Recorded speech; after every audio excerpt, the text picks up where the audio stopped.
السلام علیکم۔ آج میں آپ ناول کی قسط نمبر 8 کے ساتھ حاضر ہوئی ہوں۔ تو چلیے آئیے قسط کا آغاز کرتے ہیں۔ 3 سال قبل صبح کے بعد کا وقت تھا جب آسمان پر اڑتے پرندوں کے گول کی پگڈنڈیوں پر بیٹھے اس لڑکے پر نظر پڑی۔ بھورے رنگ کی شلوار قمیض پہنے اس نے پاؤں نالے میں ڈال رکھے تھے جو پانی سے خالی تھے۔ اس کے ہاتھ میں گنا تھا جسے وہ دانتوں سے چھیل کر کھا رہا تھا۔ رنگت سرخ و سفید تھی، بال شہد رنگ تاثر دیتے تھے، آنکھیں بھوری تھیں چمکتی ہوئی ذہین باغی، اور وہ آنکھیں سامنے دیکھ رہی تھی جہاں وہ 19 سالہ لڑکی پوری قوت صرف کیے ٹاہلی کے درخت کی بڑی سی لکڑی جس پر کئی شاخیں تھیں وہ اٹھائے فصل میں چلانے کی کوشش کر رہی تھی۔ زمین پر جا بجا گائے کا سوکھ چکا گوبر بکھرا ہوا تھا جسے خولا بڑی سی لکڑی گھسیٹ کر برابر کرنے کی کوشش کر رہی تھی۔ یہ فصل کے لیے کھاد کی طرح کام کرتا ہے، کھاد جتنا تو نہیں لیکن اس سے کم فائدہ دیتا ہے۔ بعض دیہاتوں میں زمینوں پر فصل لگانے سے پہلے خشک گوبر زمین پر کھاد کی طرح دیا جاتا ہے۔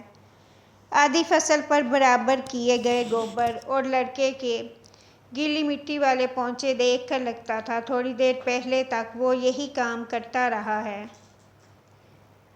دفعتاً لڑکے کو کھٹکا سا محسوس ہوا، وہ تیزی سے سیدھا ہوا، ہاتھ جیب پر گیا، پھر پیچھے سے آتے لڑکے کو دیکھ کر ہاتھ واپس ہٹایا اور دوبارہ سکون سے بیٹھ گیا۔ تم سے زیادہ ظالم بھائی میں نے آج تک نہیں دیکھا رجب۔ وہ کعب عباس تھا۔ نیلی جینس پر اس نے سیاہ جیکٹ پہن رکھی تھی اور وہ افسوس سے سر ہلاتے رجب تک آ رہا تھا جس نے اس کی بات سن کر نظر انداز کی تھی۔ یہاں کیا کر رہے ہو تم؟ امی نے گاجر کا حلوہ بنایا ہے اور کیونکہ میرے علاوہ ان کی 2 اولادیں اور بھی ہیں تو تم دونوں کو بلا رہی ہیں۔ وہ رجب تک آتا رکا، پھر ابرو سکیڑے، ہر جگہ یہ چھری ساتھ لے کر جانا ضروری ہے؟ وہ رجب کے ساتھ رکھی چھری کو دیکھتا منہ بنا کر بولا، خولا کا ہے، میرا ہتھیار میرے پاس ہے۔ اس نے جیب تھپ تھپائی، اندر سیاہ ریوالور رکھا تھا، نظر اب بھی سامنے جمی تھی۔ دونوں بہن بھائی ہتھیاروں کو ساتھ رکھتے ہیں جیسے کروڑوں کے ہیرے پاس ہوں۔ وہ تڑک کر کہتے پگڈنڈی کے پاس گیا، خولا اپنے لیے رکھتی ہے اور میں خولا کے لیے رکھتا ہوں۔ خبردار تم اس کی مدد کے لیے گئے، رکو یہیں۔ وہ کعب کو خولا کی طرف بڑھتا دیکھ سختی سے بولا تو کعب کو رکنا پڑا۔ سردی دیکھی ہے؟ زمین جم رہی ہے، تمہاری غیرت زمین سے زیادہ جم چکی ہے۔ کون اپنی بہن سے کھیتوں میں کام کرواتا ہے؟ اسے سیکھنے دو تاکہ آگے ضرورت پڑنے پر اسے سہاروں کی ضرورت نہ پڑے۔ بیٹھو یہاں چپ کر کے۔ اس نے کعب کو گھورا، تمہاری غیرت مر چکی ہے لیکن میری زندہ ہے۔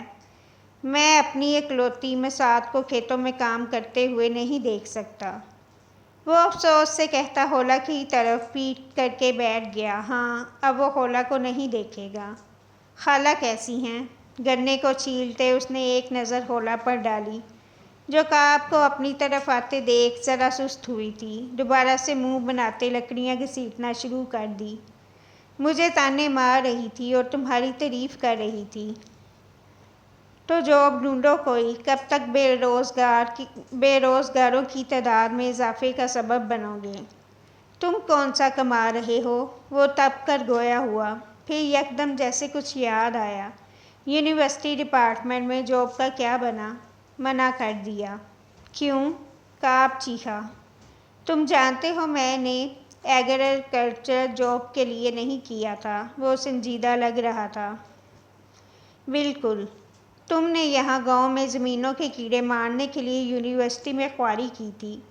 کعب کو اس کے فیصلے سے ذرا خوشی نہیں ہوئی تھی، حالانکہ وہ جانتا تھا رجب شروع سے گورنمنٹ جاب نہیں لینا چاہتا تھا۔ کیڑے مارنے کے لیے نہیں، کیڑوں کے مالکان کے خلاف لڑنے کے لیے۔ اس نے خولا پر سے نظریں ہٹا کر کعب کو دیکھا۔ میں نے بدر عبداللہ کے خلاف کیس دائر کیا ہے۔ وہ اتنے پرسکون لہجے میں بولا تھا کہ پل بھر کو کعب اسے دیکھ کر رہ گیا۔ پھر جب احساس ہوا کہ وہ کیا کہہ گیا تھا تو جھٹکے سے آگے کو ہوا۔ تم نے بدر عبداللہ کے خلاف کیس؟ آواز بامشکل اس کے حلق سے نکلی تھی۔ ظاہر ہے اپنے باپ کے سارے کام اب بدر عبداللہ سنبھال رہا ہے تو اسی کے خلاف کیا ہے۔ اور تم یہ بات یوں بتا رہے ہو جیسے ان سے جا کر شرافت سے اپنی زمین واپس مانگی ہے۔ عقل ہے تمہارے اندر؟ جانتے بھی ہو کتنی پہنچ ہے ان لوگوں کی؟ اسے غصہ آیا اور انتہا کا آیا۔ وہ زمین میرے باپ کی تھی کعب، میں اس کا ایک ٹکڑا بھی ان لوگوں کو نہیں دوں گا۔ پہلے بات چیت ہی شروع کی تھی لیکن سرخ حویلی کے مکین ہم جیسے کیڑے مکوڑوں سے نہیں ملا کرتے، تو اب بات قانون تک جائے گی۔ وہ خولا کو ان کی طرف آتے دیکھ اٹھ کھڑا ہوا تھا۔ کعب نے نظر اٹھائی۔ خولا جانتی ہے یہ بات؟ اسے بھنک بھی پڑی تو میں تمہارا منہ توڑ دوں گا۔ سخت نظروں سے کعب کو گھورا۔ کس چیز کی بھنک پڑی؟ 3 سال قبل کی خولا بھلال گہرے نیلے رنگ کی شلوار قمیض میں ملبوس، اوپر سیاہ رنگ کی جیکٹ جیسی کعب نے پہن رکھی تھی، رجب کی قبضہ کر کے ہتھیائی گئی۔ پاؤں میں سیاہ جوگرز پہنے وہ تھوڑی سی معصوم، مخلص اور نرم لگتی تھی۔ آنکھیں تب بھی باغی تھی۔ یہی کہ یونیورسٹی میں ایڈمیشن کرا دیا ہے تمہارا، اگلے ماہ سے جا رہی ہو تم ہاسٹل۔ وہ جو رجب کے ہاتھ سے پانی لے رہی تھی، کعب کی بات سن کر شاکی نظروں سے بھائی کو دیکھا۔ آپ کی اگلے ماہ شادی ہے تو میں اپنی بھابھی کے ساتھ وقت کیسے گزاروں گی؟ اسے صدمہ لگا تھا۔ وہ 20 اور تم 19 کی ہو، پچھلے 19 سالوں سے ایک دوسرے کے ساتھ وقت گزار رہی ہو، مزید کتنا گزارنا ہے؟ خولا سے کہتے سنجیدہ لگتے رجب نے نیچے پڑا اس کا چوڑا اٹھایا، پھر اس کی شال اٹھا کر اسے دی، تو وہ خفا نظروں سے دیکھتی ہاں کرتی آگے بڑھ گئی۔ رجب نے ٹھنڈی سانس بھر کر کعب کو دیکھا، وہ شانے چکا گیا۔ بھگتو اب۔ خولا مر گئی؟ خولا مارنے والی خولا مر کیسے گئی؟ رجب مسکراہٹ دباتا اس کے ساتھ چلنے لگا۔ کعب رجب کے ساتھ تھا، وہ اس کا چھوڑا گیا گنا کھا رہا تھا۔ بات نہ کریں مجھ سے، ستیلے بھائی لگتے ہیں، کبھی کبھی مجھے تو آپ میرے ہیں نا مساط۔ مجھے بھی یہی لگتا ہے، گنا کھاتے کعب نے تبصرہ کیا۔ مجھے تو یقین ہے۔ یہ بتاؤ کعب، جس دن تم دونوں پیدا ہوئے تھے کہیں غلطی سے ڈاکٹر نے امی کی اولاد خالہ اور خالہ کی اولاد امی کو تو نہیں دے دی تھی؟ پتہ کرواؤ، کیا معلوم تم میرے بھائی ہو؟ اس نے کچھ جلے بھنے اور پرسوچ انداز میں سوال کیا تھا، لیکن گنا کعب کے حلق میں پھنس گیا۔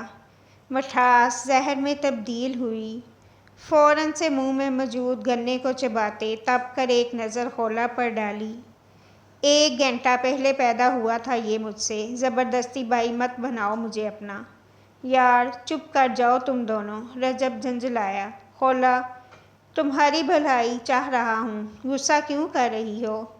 بھلا نہیں آپ زیادتی کر رہے ہیں؟ اس نے چہرہ رجب کی طرف موڑ کر دکھانا چاہا کہ وہ خفا ہے۔ جو غلط ہو گیا وہ صحیح کر رہا ہوں۔ 1 سال ضائع کر چکی ہو تم۔ ایف اے کے بعد پورا 1 سال خولا۔ ضائع کس کی وجہ سے ہوا تھا؟ آپ کو یاد ہو تو آپ کے ہی کہنے پر میں درخت پر چڑھ کر لکڑیاں کاٹ رہی تھی جب نیچے گری تھی اور بازو ٹوٹ گیا تھا۔ گنا کھاتے کعب کی بے ساختہ ہنسی چھوٹ گئی۔ اس نے وہ منظر براہ راست دیکھا تھا، اس کا ہنسنا بجا تھا۔ تم دوبارہ ہنس کر دکھاؤ، دانت توڑ دوں گی تمہارے۔ اسے ہنسنے والے کی ہنسی پر غصہ آیا۔ خولا بڑا ہے تم سے، تمیز سے بات کرو۔ رجب نے کچھ سختی دکھانی چاہی۔ یہ الگ بات تھی کہ ہنسی اسے خود بھی آئی تھی۔ وہ منظر اس نے بھی براہ راست ہی دیکھا تھا۔ نہیں خیر ہے، جس دن مساط صاحبہ نے تمیز سے بات کرنا سیکھ لی، میں اپنی جیب سے 100 روپے کی چادر لے کر درگاہ پر چڑھاؤں گا۔ چادر 100 کی نہیں آتی، تمہارے بدلنے پر اتنے کی ہی ڈالی جا سکتی ہے۔ بات مت کریں مجھ سے آپ دونوں، وہ جھنجھلاہٹ سے کہتی آگے بڑھی۔ خالہ کا گھر تھوڑے ہی فاصلے پر تھا، اب وہ ان دونوں سے وہاں پہنچنے تک بات نہیں کرے گی، طے ہو گیا۔ سرخ حویلی کے صحن میں لگے ڈھیروں پودوں پر سے نظر اٹھا کر دیکھو تو اندر لاؤنج کا منظر نظر آتا تھا۔ صوفے پر سیاہ شلوار قمیض پر سیاہ کوٹ پہنے، گلے میں سیاہ مفرل ڈالے، بدر عبداللہ کلوفر سے براجمان تھا، ہاتھ میں اخبار تھا، جسے پڑھتے ہوئے وہ ذرا کی ذرا نظر اٹھا کر سامنے بیٹھے یوسف کو دیکھ لیتا جو مضطرب لگ رہا تھا۔ سیڑھیوں کے اوپر سے سب سے پہلے کمرے سے چیخنے کی آوازیں آ رہی تھیں۔ بائی! جب آواز کچھ زیادہ ہی بلند ہو گئی تو یوسف نے بدر کو پکارا۔ میں ان کے پاس نہیں جانے والا یوسف، اگر تمہیں شوق ہو رہا ہے تو جا سکتے ہو۔ وہ سنجیدہ لگ رہا تھا، بال پیچھے جما رکھے تھے، سرمائی آنکھوں میں سنجیدگی تھی۔ آپ جانتے ہیں ان کا بی پی شوٹ کر جاتا ہے۔ وہ یہ بات خود بھی جانتے ہیں۔ اس نے اخبار رکھتے سگار سلگائی، پھر ٹانگ پر ٹانگ جما لی، ایک ہاتھ صوفے کے ہتھے پر جما لیا۔ شہنشاہ مزاج بدر عبداللہ آج کل غصہ زیادہ کر رہے ہیں بابا۔ بدر کے کسی تبصرے سے پہلے سیڑھیوں پر قدموں کی آواز آئی، پھر غصے سے کچھ کہتے عبداللہ جہاں داد اترتے دکھائی دیے۔ یوسف بے ساختہ کھڑا ہوا، بدر اسی طرح بیٹھا رہا۔ بابا، کون ہے یہ رجب بلال؟ وہ دوڑے تو بدر نے ناگواری سے ان کو دیکھا۔ باضد احترام بابا، یہ سوال آہستہ بھی پوچھا جا سکتا ہے۔ باپ کو تمیز سکھاؤ گے؟ ان کی آواز پہلے سے زیادہ بلند ہوئی۔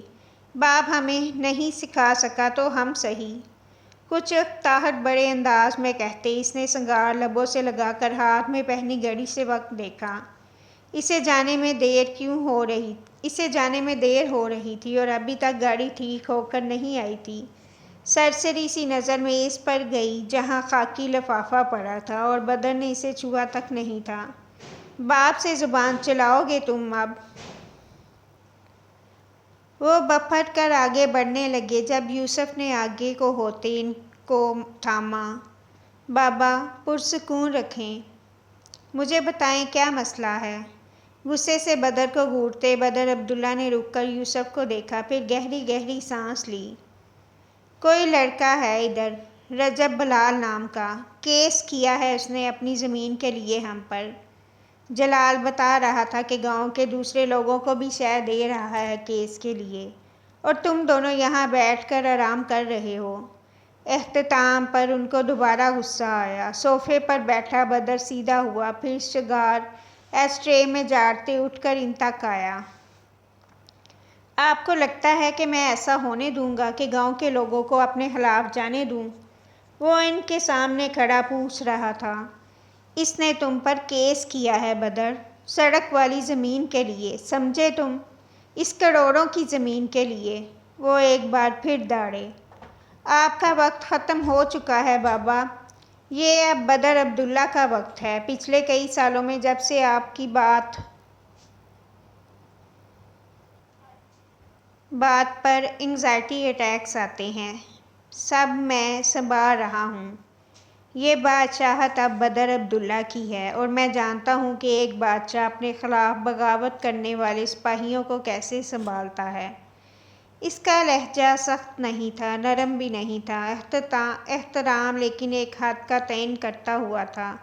یہ جائیداد میری تھی، اس لمبی چوڑی جائیداد جس میں سے 70% تو میری ماں جہیز میں لے کر آئی تھی۔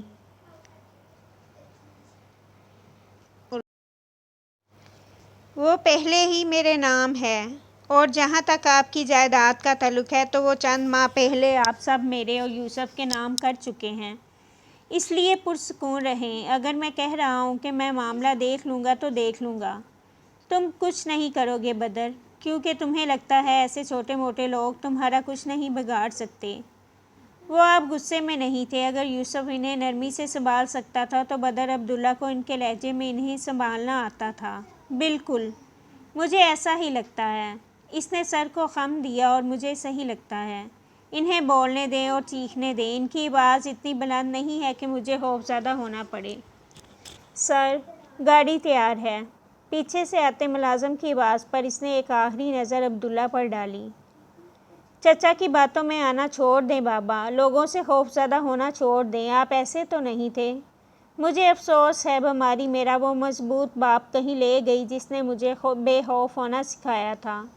اختتام پر اس کی آواز میں کوئی غم ابھرا، کوئی تکلیف، لیکن اس نے وہ تکلیف چٹک دی۔ پھر یوسف کو دیکھا۔ دوائی دے دینا بابا کو، پھر ڈیرے پر چلے جانا۔ وہ اپنا موبائل اٹھاتا باہر کی طرف جا رہا تھا۔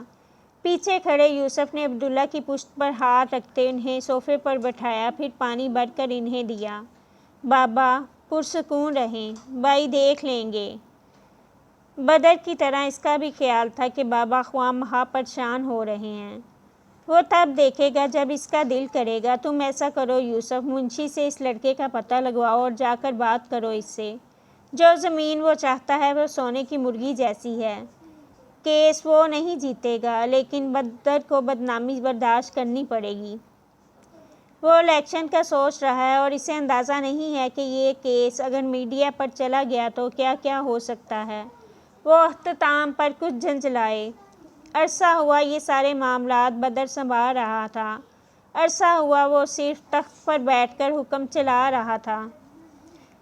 حالانکہ وہ جانتے تھے کہ تخت ان کا لیکن تاج بدر کا تھا۔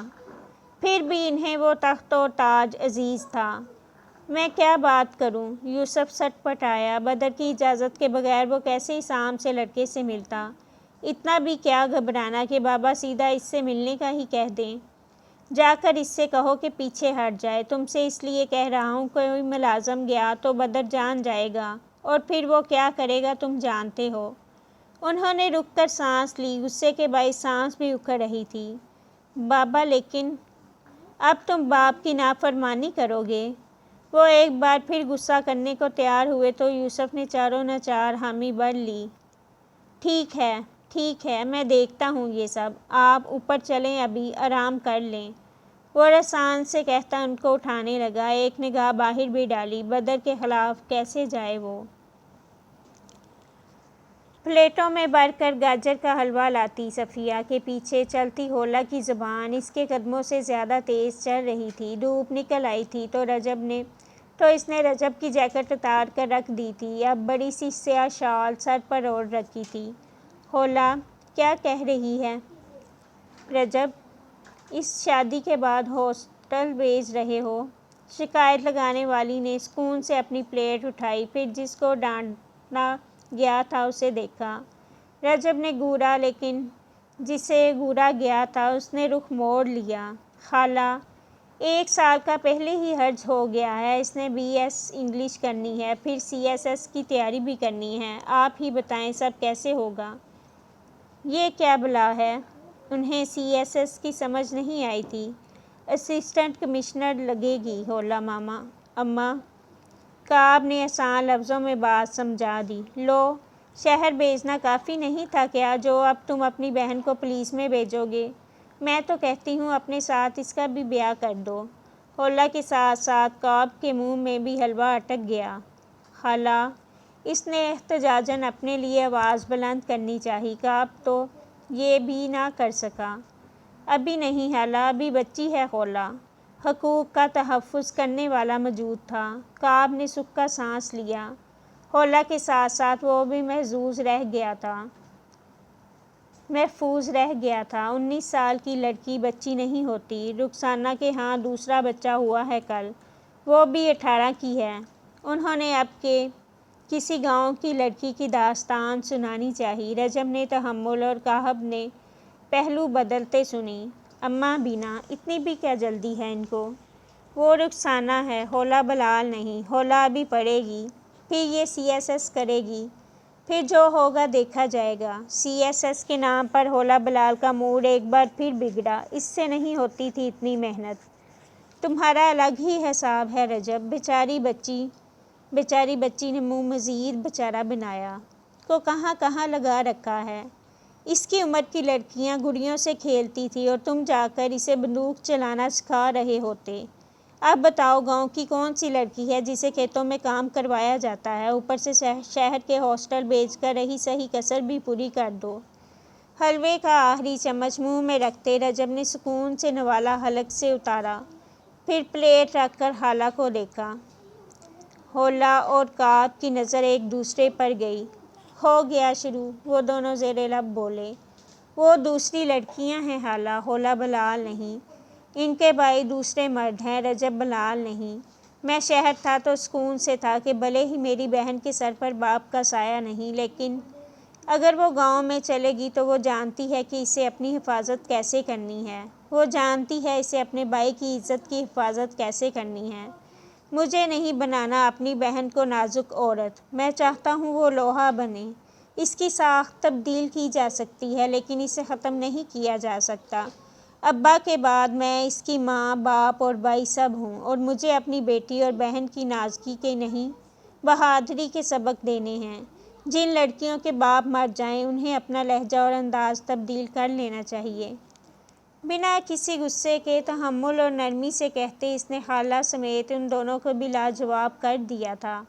حولا کے لب خود بخود مسکرائے، اسے رجب پر فخر تھا، حد سے زیادہ تھا۔ تو نین تارا کو بھی سکھا دیتے یہ سب، خالہ نے برا مناتے آخری دلیل دینی چاہی۔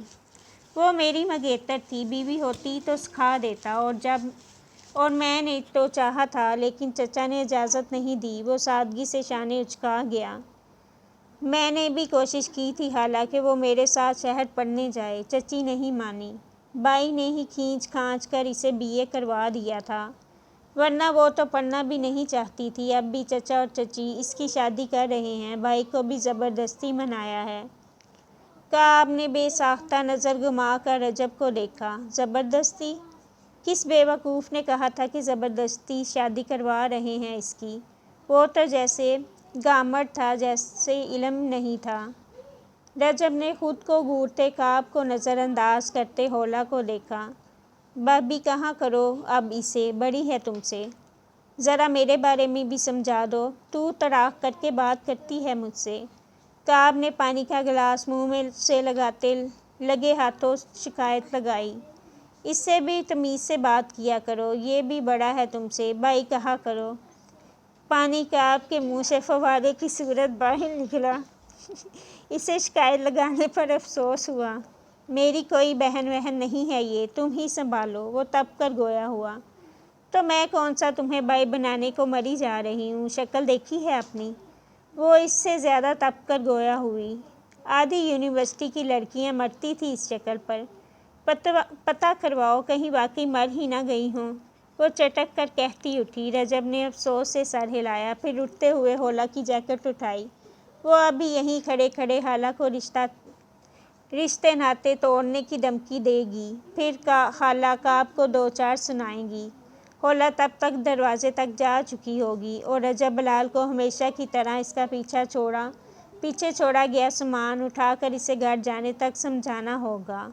حولا اگر کہتی تھی کہ وہ اس کا بھائی، ماں اور باپ سب ہے تو وہ ٹھیک کہتی تھی۔ یہ اسی شام کی بات ہے جب سیڑھیوں سے اترتے رجب نے صحن سے کمرے کی طرف جاتی نین تارا کو دوپٹے سے الجھتے دیکھا۔ گلابی رنگ کے ذرا ہلکے کام والے لباس میں، وہ شفون کا لمبا دوپٹہ کبھی یہاں سے پکڑتی کبھی وہاں سے، یوں ہی سیڑھیوں کے پاس سے گزرتے ہوئے اس نے ذرا کی ذرا نظر اٹھائی تو وہ اسے ہی دیکھ رہا تھا۔ نین تارا کے نین لرزے، گال دہک اٹھے۔ دوپٹہ سنبھالنے کا ارادہ ملتوی کرتے اس نے دھڑکتے دل کو سنبھالا، پھر تیزی سے اس کے سامنے سے گزرنے لگی۔ جب وہ کھنگارا التجا تھی تو وہ قدم روک گئی، رخ موڑنے کی غلطی نہیں کی۔ شادی پر جا رہی ہو؟ سائل نے دیکھا جس سے سوال ہوا تھا، اس نے سر ہلا دیا۔ رجب بلال کے لبوں پر بے ساختہ مسکراہٹ آئی تھی۔ میرے ساتھ بیٹھ جاؤ گی بائیک پر؟ اسے یقین تھا وہ مڑے گی، اس کا یقین سلامت رہا۔ نین تارا جھٹکے سے مڑی۔ چھوڑنے آپ جا رہے ہیں؟ کوئی اعتراض ہے محترمہ؟ زندگی کے 20 سالوں میں یہ دوسری بار تھا غالباً جب وہ بے تکلفی سے یوں آمنے سامنے کھڑے تھے۔ ان کا رشتہ احترام اور جھجک کا تھا۔ یہ ایک ماہ بعد جڑنے والے رشتے کا قبل از وقت اعزاز تھا کہ وہ بے تکلف ہو رہے تھے۔ میں نہیں جاؤں گی، خولا ہوتی تو تڑک کر کہتی۔ نین تارا تھی تو آواز ہی بامشکل نکلی۔ رجب کی مسکراہٹ مزید گہری ہوئی۔ شوہر کی نافرمانی کرو گی؟ شوہر بن جائیں پھر نہیں کروں گی۔ اسے بس اب جانا تھا۔ رجب اس بار ہنس دیا۔ اونچائی پر ٹھہرے قدم نیچے آئے، پھر وہ نین تارا کے سامنے رکا۔ چند دن ہے تارا، صرف چند دن۔ محبت کے 4 حروف کو تسبیح میں پرو لو نین تارا۔ رجب بلال نے سالوں پہلے تمہارے نام کی گردان حفظ کی تھی، اب تمہاری باری ہے۔ دھیمے لہجے میں کہتے اس نے نین تارا پر طلسم پھونک دیا۔ زندگی کے 20 سالوں میں یہ پہلا اظہار تھا۔ زندگی کے 20 سالوں میں یہ پہلا اظہار تھا جو نین تارا نے پہلی بار رجب کے منہ سے سنا تھا۔ زندگی کے 20 سالوں میں یہ پہلا اظہار تھا جس پر رجب نے نین تارا کے چہرے کو خطرناک حد تک سرخ پڑتے دیکھا تھا۔ وہ ایک ٹھنڈی سانس لیتا پیچھے ہوا۔ بڑی ظالم ہو تم۔ دادی سے کہو جلدی باہر آئیں، پھر چچی اور خولا کو بھی لے کر جانا ہے، دیر ہو رہی ہے۔ وہ نرمی سے کہتا پلٹ گیا۔ اس سے زیادہ وہ یہاں ٹھہرتا تو دل مزید باتوں پر اکساتا، اور اگر دادی کی نظر اس پر پڑ جاتی تو ایک جوتا سیدھا اس کی کمر پر آ کر لگتا۔ پیچھے کھڑی نین تارا کا چہرہ اب بھی سرخ تھا۔ گاڑی کا دروازہ کھٹاک سے بند کرتے یوسف نے دوسری طرف سے نکلتے عبداللہ جہاں کو دیکھا، پھر ان کے استقبال کے لیے باہر آتے منشی کو دیکھا۔ عبداللہ جہاں کو عمر کے اس حصے میں جہاں بھی جانے کا کہا جاتا وہ بنا پسو پیش مان جاتے۔ تنہائی واحد شے تھی جس سے وہ خوف زدہ تھے۔ بگڑتی طبیعت کے باعث بدر نے ان کا گھر سے باہر نکلنا بند کروا دیا تھا۔ وہ کہتا تھا لیکن یوسف جانتا تھا کہ وہ ان کی فکر کرتا ہے۔ تم نے معاملہ دیکھا زمین والا؟ وہ یوسف کے ساتھ چلتے پوچھنے لگے تو وہ اس بار کچھ اکتا گیا۔ بابا بینا جس بات پر اٹک جائیں پھر مجال ہے جو کوئی انہیں قائل کر سکے۔ مصروف تھا، اس نے جان چھڑانی چاہی۔ وہ زمین کروڑوں کی ہے یوسف، اگر معاملہ میڈیا میں چلا گیا تو تمہارا بھائی پچھتائے گا۔ انہوں نے یوسف کو گھورا۔ اچھا بابا سائیں، میں ڈراتا دھمکاتا ہوں اس لڑکے کو، آپ ٹینشن نہ لیں۔ اس نے گویا ہار مان لی۔ بدر کو ان معاملات سے ڈر نہیں لگتا تھا۔ وہ عبداللہ جہاں کا حکم بھی نہیں مانا کرتا تھا۔ لیکن یوسف بدر جیسا نہیں تھا، وہ باپ کا فرما بردار تھا، وہ ہر حکم مان لیا کرتا تھا۔ اس کے تسلی کرانے پر عبداللہ جہاں نے مزید کچھ نہیں کہا۔ منشی ان دونوں تک آ رہا تھا۔ بدر صاحب نہیں آئے؟ منشی عبدالقدوس نے کچھ امید بھری نظروں سے پیچھے کھڑی گاڑی کو دیکھا۔ یوسف نے سر نفی میں ہلایا۔ بھائی شہر گئے ہوئے ہیں۔ حالانکہ وہ حویلی میں تھا، لیکن اس سے جو چونچلے نہیں ہوتے تھے، اس سے یہ چونچلے نہیں ہوتے تھے، وہ صرف اپنے مفاد کے لیے کہیں جاتا تھا۔ منشی کچھ مایوس چہرے سے عبداللہ جہاں کو لے جا رہا تھا۔ یوسف کو کوئی کال آ رہی تھی تو وہ وہیں رک گیا۔ موبائل پر کوئی دوسری بات سننے اس نے نظر ارد گرد گھمائی۔ باہر تھوڑی بہت لائٹنگ کی گئی تھی تو ماحول کسی افسانوی قصے جیسا لگ رہا تھا، اور یہ تبھی تھا جب اس نے گلابی لباس والی اس لڑکی کو دیکھا تھا۔ کچھ گھبرائی بکھلائی اور ہراس لگتی وہ گھر کے اندر سے نکلی تھی۔ ایک ہاتھ میں کوئی جوتا اٹھا رکھا تھا۔ تیز رفتاری کا نتیجہ تھا یا بوکھلاہٹ کا کہ توازن بگڑا اور اس نے ساتھ گاڑی کے شیشے کو تھامنا چاہا۔ ہاتھ میں تھمے جوتے کا سرا زور سے گاڑی کے شیشے کو لگا اور شیشہ شناختے سے ٹوٹا۔ پل بھر کو وہ لڑکی ساکت رہ گئی، پھر بکھلا کر ارد گرد دیکھا، کوئی گاڑی کے پاس نہیں تھا۔ وہ تیزی سے پیچھے ہٹی، پھر اسی بوکھلاہٹ میں دروازے کے ساتھ کھڑے لڑکے کو کچھ کہا۔ یوسف عبداللہ موبائل سے آتی آواز نہیں سن رہا تھا، وہ یکٹک اس لڑکی کو دیکھ رہا تھا۔ بے اختیاری کا کوئی لمحہ تھا تو وہی تھا، محبت کا آغاز تھا تو یہیں سے تھا، الہام تھا تو وہی تھا۔ نین تارا کو سنتے کعب نے یوں ہی نظر موڑی تھی۔ جب اسے وہ لڑکا نظر آیا، یکٹک نین تارا کو دیکھتا اس کے ماتھے پر بل پڑے۔ تم جاؤ نین، میں بلاتا ہوں رجب کو۔ جلدی سے کال ملاؤ، دادی کی طبیعت پھر خراب ہونے لگتی ہے۔ پتہ نہیں کہاں رہ گئے ہیں یہ لوگ۔ وہ اسی جھنجھلائے اور بکھلائے انداز میں واپس پلٹ رہی تھی۔ کعب کی آنکھوں میں سختی ابھری۔ اس سے پہلے کہ وہ جاتا اور جا کر اس لڑکے کو سناتا، جب اسی لمحے رجب بائیک روکتا اس کے سامنے ٹھہرا۔ اس کے پیچھے بیٹھی ہولا اور چچی اتری۔ نین تارا آئی تھی، تمہاری دادی کی شاید طبیعت بگڑ رہی ہے۔ اس نے رجب کو کہتے سرسری سی نظر ہولا پر ڈالی۔ سبز لمبی قمیص، چوڑی دار پاجامہ، لمبے بازو اور چادر سر پر رکھے وہ رجب کے ساتھ ٹھہری تھی۔ ارے چھوڑو، ان کو ہر شادی پر بلڈ پریشر کا مسئلہ ہو جاتا ہے۔ ابھی جا کر کچھ کھانے کو دو گے تو ٹھیک ہو جائیں گی۔ ہولا کے ہاتھ جلاتے انداز کو دیکھتے کعب نے ایک بار پھر نظر موڑی۔ وہ لڑکا اب بھی ان کی طرف دیکھ رہا تھا، لیکن اب نظروں کا مرکز رجب تھا۔ وہ کچھ مشکوک ہوا۔ ہولا، تم اندر جاؤ چچی کے ساتھ۔ جب فری ہو جاؤ تو چچی سے موبائل لے کر کال کر دینا، میں یہیں ہوں۔ کعب چلو۔ وہ ہولا کے ہلتے سر کو دیکھتے بھی وہیں رکا رہا، یہاں تک کہ وہ اندر غائب ہو گئی۔ رجب اسے اندر جاتے دیکھ کعب کی طرف مڑا تو وہ مسکرا رہا تھا۔ کیا؟ اتنا خیال بھی مت رکھا کرو رجب، ایسی حفاظت تو کوئی جوہری ہیرے کی بھی نہیں کرتا۔ ہولا بلال، رجب بلال کے لیے ہیرے سے زیادہ ہے کعب۔ میں اس کو لے کر وہمی ہوں، پتہ نہیں شہر کیسے بھیجوں گا اسے۔ وہ واقعی سوچتا تھا کہ اسے خود سے دور کیسے بھیجا جائے گا۔ اتنا بھی مت اس کے لیے پوزیسو ہو، تمہارے بنا اسے مشکل ہوگی۔ میرے بنا مطلب؟ ظاہر ہے کل کلاں کو اسے اگلے گھر بھیجنا ہے، ساری عمر گھر بٹھاؤ گے کیا؟ وہ سرسری سا کہہ رہا تھا۔ فی الحال تو ایسا کوئی ارادہ نہیں ہے میرا ابھی۔ کیا ہم بات کر سکتے ہیں؟